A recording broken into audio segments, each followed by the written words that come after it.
O que vai impactar a sua vida.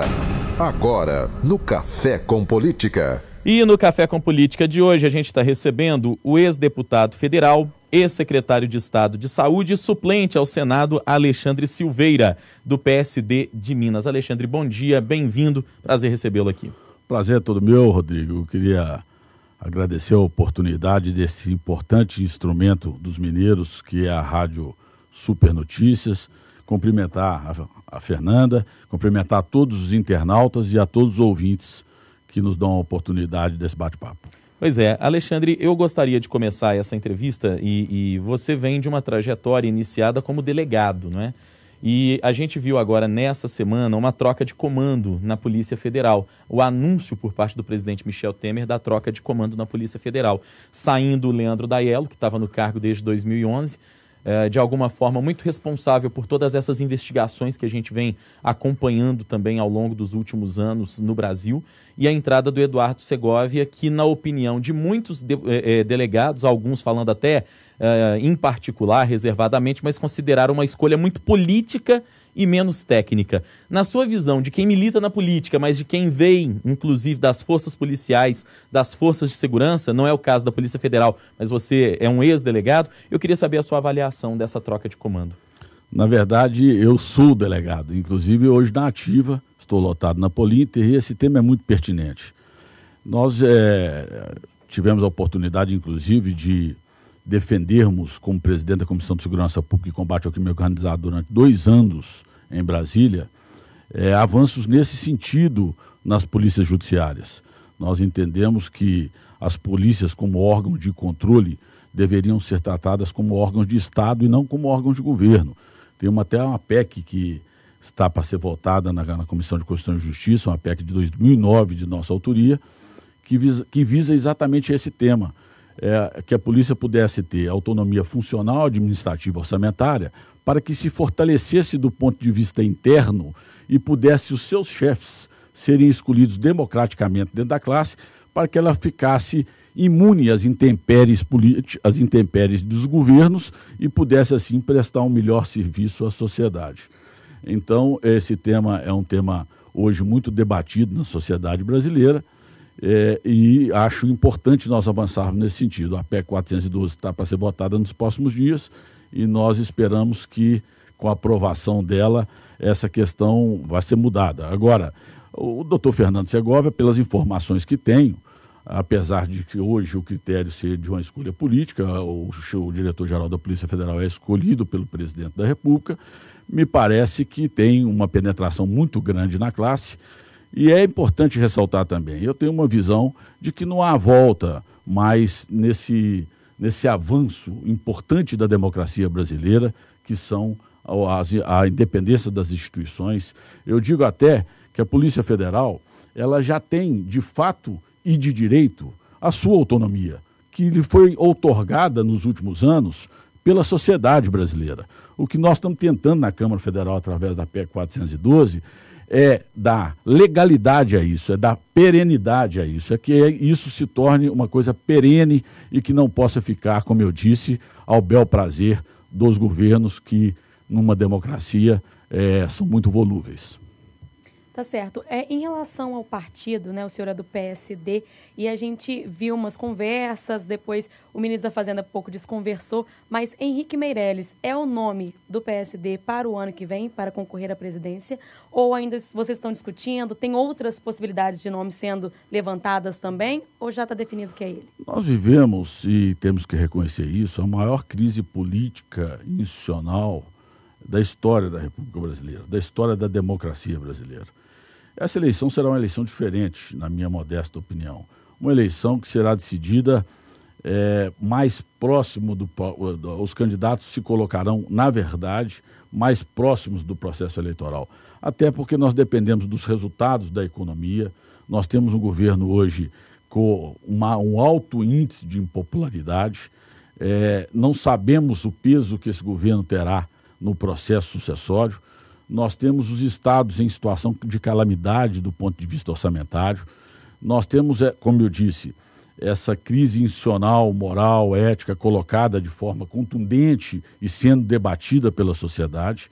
Então, eu entendo que, apesar do Henrique Meirelles já ter provado que é um excelente técnico até aqui, mas que está afiliado ao PSD, mas que o PSD tem um grande espaço para as outras discussões, os outros caminhos que nós temos que tomar. As últimas eleições deram uma sinalização muito clara na questão dos outsiders, né? Dos candidatos que a população buscou fora da classe política. Eu acho que esse tema será debatido novamente. Nós temos que entender que nós temos políticos qualificados, cada dia mais com a informação chegando online à população, isso é que é o bonito da democracia, ela vai poder escolher melhor e nós avançaremos no sentido de construirmos uma pátria melhor. Você destacou aí essa questão dos outsiders que estão, de alguma maneira, em moda na política, né? A gente tem o caso do próprio prefeito de Belo Horizonte, Alexandre Calil, que se elegeu sob o mote de que não era político, o prefeito de São Paulo, João Dória, né? A gente tem agora, neste momento, a questão mais quente, a discussão até de uma possível candidatura do apresentador Luciano Huck à presidência da República.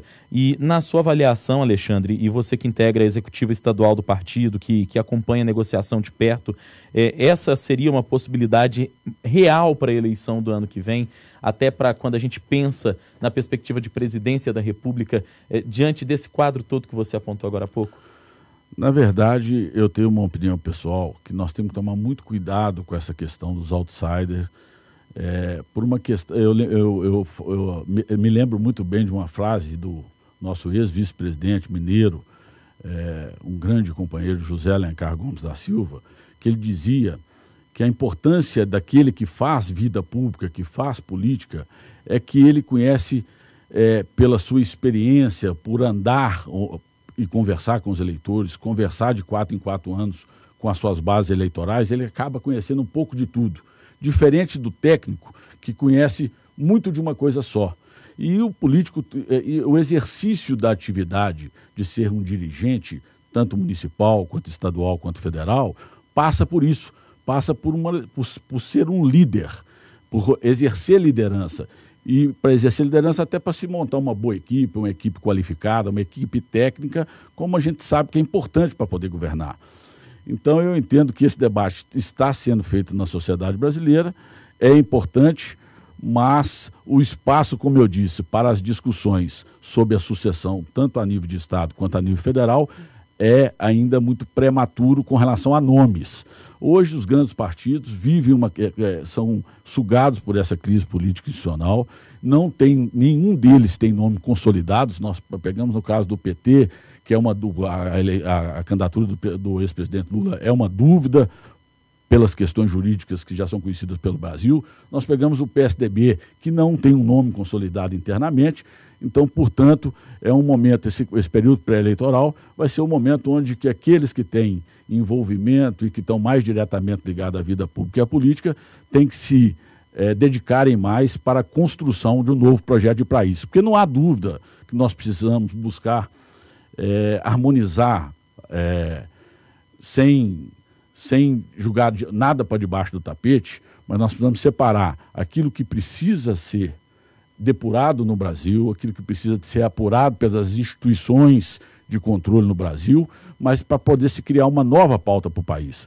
Eu acho que nós estamos nos perdendo a negatividade. Eu acabei de ouvir o colega de vocês falando sobre as palavras escolhidas aí. São todas palavras extremamente reais, mas que nos afastam de uma pauta importante para a economia nacional, para a recuperação do agronegócio, para a recuperação da nossa infraestrutura, para investimento na nossa infraestrutura e para avanços importantes do ponto de vista social. Mas então o PSD está construindo esse projeto para oferecer para o Brasil de uma novidade, de uma reformulação.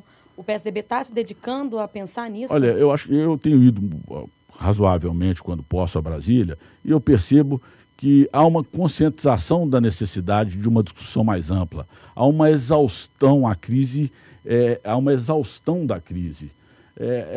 Alimentar essa crise, não separando a questão das apurações, a questão técnica, a questão desse modelo que ruiu, do modelo político que ruiu, e agora surge-se um novo por um avanço democrático, uma imposição da sociedade brasileira, que muitas vezes a Câmara ainda, o nosso Congresso Nacional ainda não ouviu e precisa de ouvir para poder aperfeiçoar mais ainda a nossa legislação eleitoral, mas há sim, por parte do PSD, como dos demais partidos, um avanço na consciência de que nós precisamos ter nomes que venham consensuar e unir o Brasil.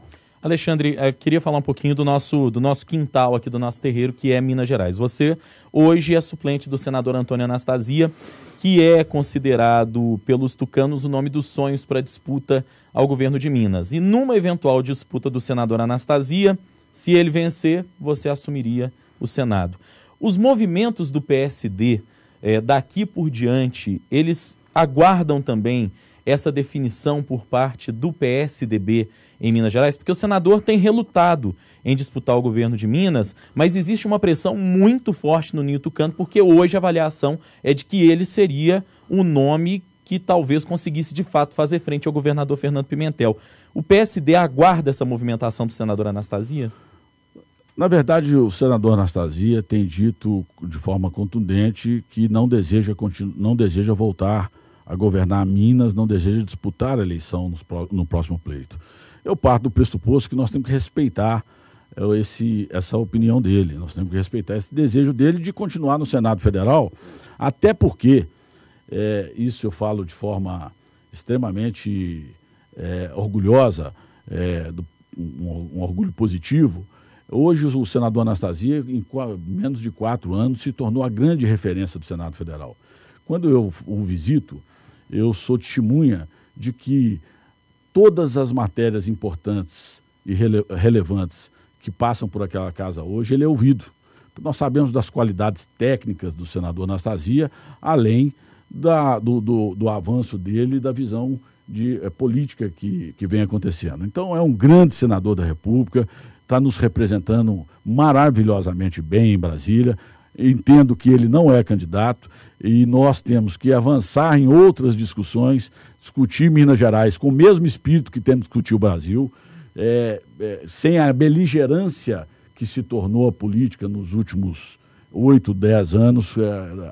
Isso é importante, que nós desarmemos os nossos espíritos e criemos uma pauta para Minas Gerais e para o Brasil, para que nós avancemos, que é o que a população tanto reivindica e cobra dos políticos brasileiros. E até nesse sentido eu faço uma outra pergunta, Alexandre. Muita gente critica no Brasil a figura do suplente de senador, porque muitas vezes o senador ele pode morrer, ele pode assumir um outro compromisso, um outro cargo político, e o suplente, que segundo esses críticos, assume sem ter tido um voto.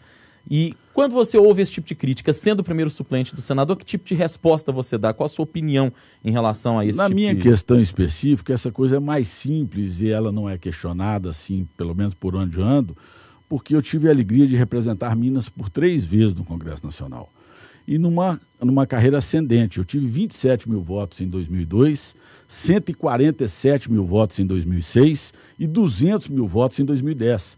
Então, quando eu aceitei o convite honrado, eu aceitei de forma honrada o convite do senador Anastasia para compor a chapa com ele, é porque ele entendeu que a região do Vale do Aço somava dentro do processo eleitoral em 2010 e que, pela nossa afinidade pessoal e política, eu seria um nome adequado para poder honrosamente estar sendo seu primeiro suplente. E a suplência de senador é como vice-governador. É como extinguir, na minha opinião, a possibilidade, a fatalidade de nós perdermos um governador, ou seja por um processo de impedimento, ou seja por uma fatalidade qualquer, e nós temos que fazer uma nova eleição. Isso é algo que deve ser discutido, sim, mas é algo na minha opinião, irrelevante dentro dos problemas que nós temos atuais. Em março, nós publicamos uma matéria aqui no jornal O Tempo falando já da movimentação do PSD em relação ao governo do Estado no ano que vem, a disputa, né? Os deputados, os vereadores, porque o partido elegeu muitos vereadores e muitos deputados, né, na última eleição em Minas, e o PSD já falava que já estava pensando em candidatura própria e também já tinha iniciado uma articulação com siglas menores para poder disputar a próxima eleição para o governo de Minas. Como é que está essa discussão dentro do partido, pensando só em Minas agora? Eu sou muito cartesiano na forma de pensar. Eu acho que o PSD não tem um nome, essa é uma opinião pessoal, pode ter divergências internas. O PSD é importante ressaltar. Eu tive a alegria de ser um dos fundadores do PSD, fui o primeiro deputado a se filiar ao PSD, ajudar o ministro Kassab a construir o partido em Minas, mas eu tenho a minha participação no debate tem sido que nós não temos um nome natural à sucessão do governo do Estado. Qualquer outro discurso seria meramente para um fortalecimento partidário, o que eu não acho adequado para um partido do nosso tamanho, um partido que tem 11 deputados, 6 deputados estaduais, 5 deputados federais. Eu acho que seria mais salutar para o partido nós estarmos participando das discussões, como eu disse, em torno da construção de um projeto para o Estado de Minas Gerais. Alexandre Silveira, ex-deputado federal, suplente do senador Antônio Anastasia, ex-secretário de Estado de Saúde, gostaria de agradecer pela sua participação aqui hoje na Super Notícia FM. Eu é que agradeço, Rodrigo, eu agradeço, Fernanda, mais uma vez agradecer a participação desse importante órgão da democracia brasileira, que informa tão bem a sociedade brasileira, que é o nosso Super Notícias, e dizer da minha alegria de estar podendo participar como delegado de polícia, mas estar participando da vida pública dos mineiros no dia a dia. Muito obrigado mais uma vez. Muito obrigada, tenha um bom dia.